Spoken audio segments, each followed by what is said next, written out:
Halo, sekarang kita akan membahas kisi-kisi penulisan soal asesmen sumatif sekolah ASS tahun pelajaran 2022 sampai 2023. Nah, asesmen sumatif sekolah ini yang kita kenal biasanya adalah ujian sekolah. Jadi, hanya namanya yang berbeda, namun tetap kita melalui tes akhir dari satuan pendidikan. Jadi untuk siswa kelas 6 ini ya. Nah, sekali ini kita akan membahas matematikanya. Ini dia disusun oleh Suku Dinas Pendidikan Wilayah 1 Jakarta Barat.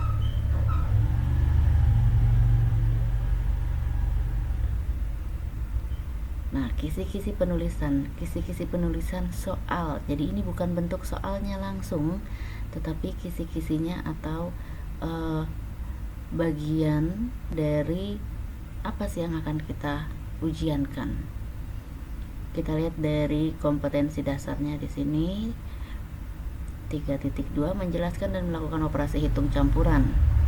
Lalu materinya penjumlahan dan pengurangan bilangan cacah kelas 6 semester 1. Level kognitif atau L1 ini jadi tingkat kesukaran. Level kognitif itu tingkat kesukaran. L1 itu soalnya bisa dibilang mudah, lalu L2 sedang dan L3 sulit. Nah, kita lihat di sini ada 40 soal matematika dan semuanya pilihan ganda. Indikator soal. Peserta didik dapat menentukan hasil operasi hitung campuran, penjumlahan dan pengurangan bilangan cacah 3 bilangan 4 angka. Nah, ini yang biasa soalnya itu misalnya 26 ditambah 14 dibagi 2 dikali 9. Jadi campuran, ada penjumlahan, ada pengurangan. Lalu yang bentuk level 3-nya atau L3-nya ini ada operasi perkalian dan pembagiannya. Model soalnya sama. Nah, KD 3.1 menjelaskan bilangan bulat negatif menggunakan garis bilangan dan melakukan operasi penjumlahan dan pengurangan, perkalian, pembagian yang melibatkan bilangan bulat. Operasi penjumlahan, pengurangan, perkalian, dan pembagian ini ada di kelas 6 semester 1. Kognitifnya level 2 atau sedang. Peserta didik dapat menentukan hasil hitung campur, penjumlahan, pengurangan bilangan bulat minimal 2 angka. Lalu level 2-nya lagi, peserta didik dapat menentukan hasil operasi hitung, penjumlahan, pengurangan bilangan pangkat 3 dan akar pangkat 3. Jadi misalnya 10 pangkat 3 ditambah akar dari 1297. Nah, itu sekian. Lalu soalnya lagi, ini sekarang kita ke soal nomor 5. Peserta didik dapat menyelesaikan masalah penalaran yang berkaitan dengan bangun persegi dan bilangan akar pangkat 2 atau pangkat 2-nya. Jadi mencari volume itu akar pangkat 3, mencari luas itu akar pangkat 2. Bilangan akar pangkat 2 dan pangkat 2 dari luas bangun persegi. Jadi persegi yang sisi dikali sisi. Nah, sekarang kita ke 3.2 menjelaskan menentukan faktor persekutuan terbesar FPB, kelipatan persekutuan dan KPK. FPB dan KPK ini ada di kelas 6. Sebenarnya kelas 6 dan kelas 5 ya. Dia ada dipelajari juga. Peserta didik menentukan KPK dari 3 bilangan 2 angka dalam bentuk faktorisasi. Misalnya carilah KPK dari 40 dan 96. Nah, level 3-nya itu peserta didik dapat menyelesaikan masalah penalaran yang berkaitan FPB Contohnya saya mempunyai pita berwarna merah 50 dan berwarna putih 60. Nah, ingin dibagikan kepada teman-teman dalam jumlah yang sama. Nah, ini dia bentuk FPB. Lalu nomor 4-nya 3.1 menjelaskan pecahan senilai dengan gambar dan model konkret serta berbagai bentuk pecahan biasa dan campuran dan hubungannya. Lalu nilai pecahannya, levelnya itu L2, L2 dan L1. Jadi dari mulai tingkat sedang dan mudah.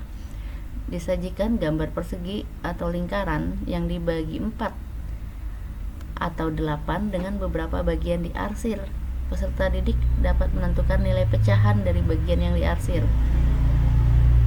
Jadi misalnya lingkaran dibagi 4, yang diarsir 2, berarti pecahannya 2/4 atau 1/2 setengah.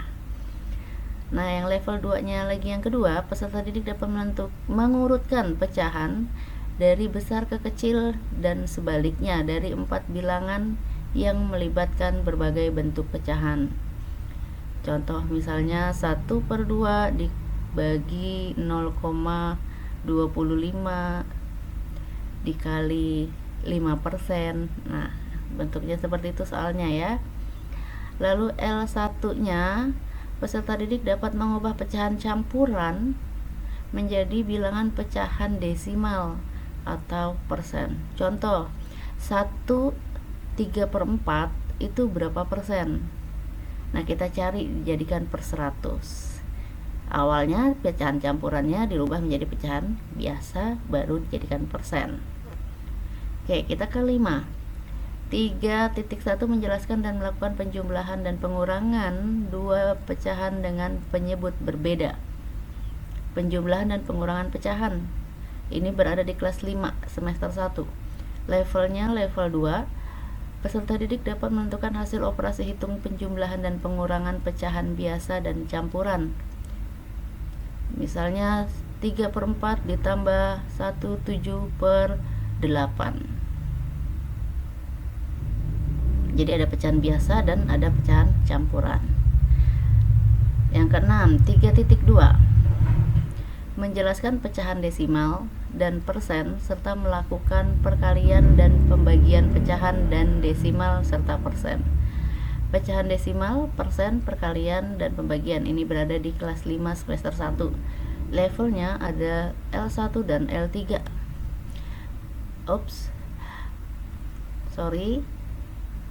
Mana ini dia?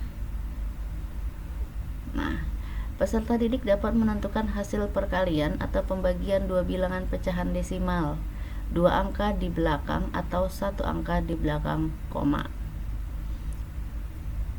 Nah, ini misalnya 3,25 lalu dikali, ya kan, di perkalian dikali 1/2. Jadi ada pecahan biasa, ada pecahan desimalnya, lalu nanti ada campur juga dengan persennya. Nah, yang di level 3-nya peserta didik dapat menyelesaikan soal penalaran bertemakan kegiatan ekonomi yang berkaitan dengan hasil hitung berbagai bentuk pecahan. Misalnya ibu membeli tepung terigu 3/4 kilo dan gula 1/2 kilo. Berapa barang yang ibu beli? Nah, bentuk soalnya seperti itu. Ini perkiraan contohnya ya. Lalu nomor 7. Kita ke nomor 7. 3.3 menjelaskan skala melalui denah, skala atau perbandingan. Ini kita belajar di kelas 5 semester 2.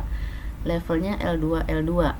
Peserta didik dapat memecahkan masalah berkaitan dengan pecahan sebagai perbandingan. Nah, contoh misalnya dalam kelas 6 berjumlah 60 siswa, perbandingan laki-laki dan perempuan adalah 2:3. Berapa jumlah siswa laki-laki? Contoh soal yang keduanya, peserta didik dapat memecahkan masalah skala, jarak, dan pada peta jarak sebenarnya yang berkaitan dengan tema. Misalnya gambar sebuah misalnya contoh, ayah pergi dari Jakarta ke Bogor dengan jarak 20 km dengan kecepatan 60 km per jam. Berapa lama ayah sampai ke Bogor? Nah, ini ingat masalah rumus dari segitiga ajaib. Lalu kita bagian geometri dan pengukuran. Bagian geometri dan pengukuran 3.3 menjelaskan perbandingan dua besaran yang berbeda. Satuan ukuran kuantitas, satuan ukuran berat, satuan panjang, satuan waktu, satuan volume. Ini belajar di kelas 6. Level 1, level 1, level 2, level 1. Peserta didik dapat memecahkan masalah yang berkaitan dengan operasi hitung konversi satuan berat yang berbeda. Satuan berat itu seperti kilogram.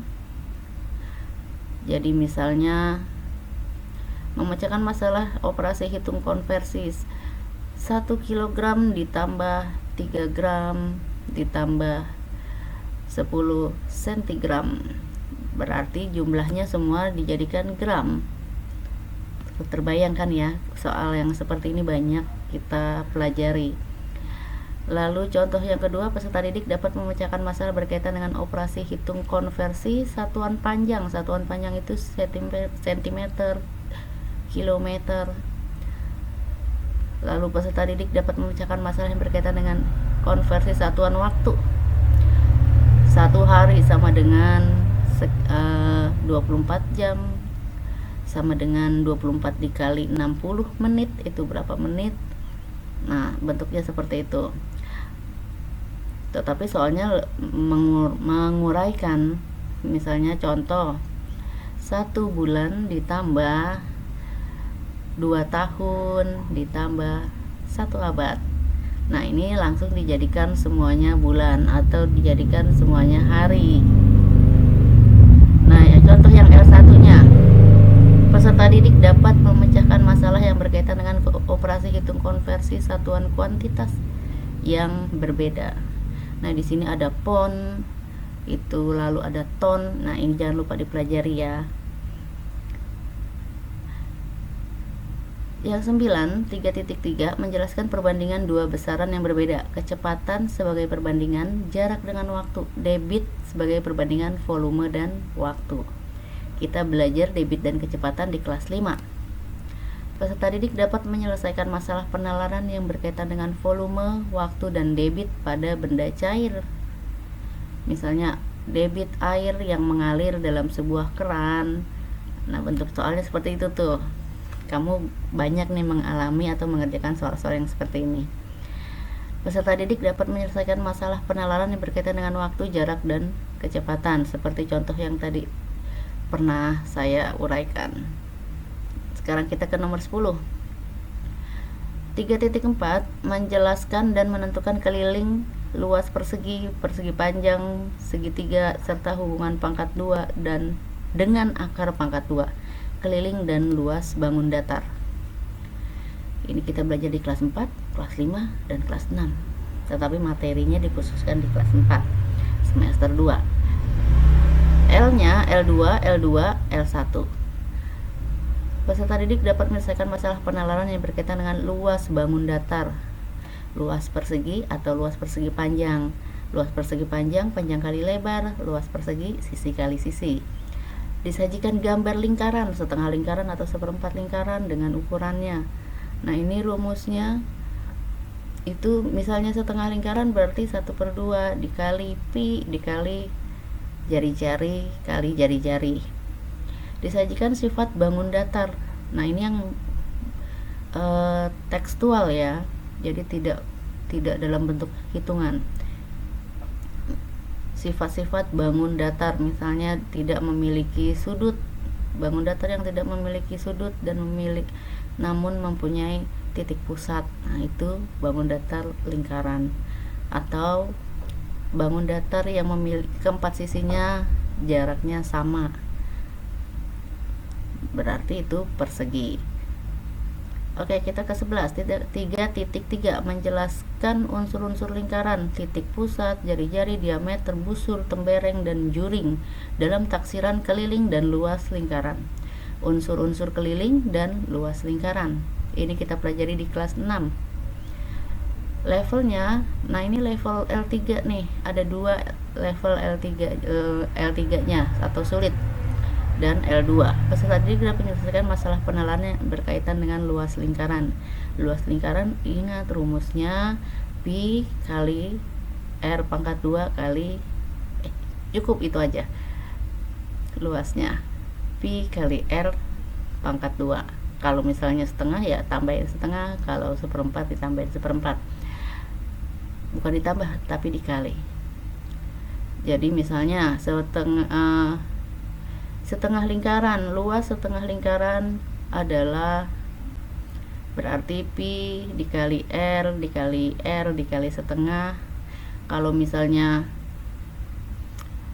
luas permukaan, nah ini jangan lupa ya, luas permukaan ini banyak keluar juga dalam kisi-kisinya. Disajikan gambar bangun datar segitiga atau segi 4, peserta didik menentukan keliling. Kalau keliling itu intinya adalah setiap sisi dijumlah. Jadi segitiga sisi tambah sisi 1 tambah sisi 2 tambah sisi 3. Segi 4 juga seperti itu. Segi 4 kalau persegi berarti tinggal 4 kali sisi.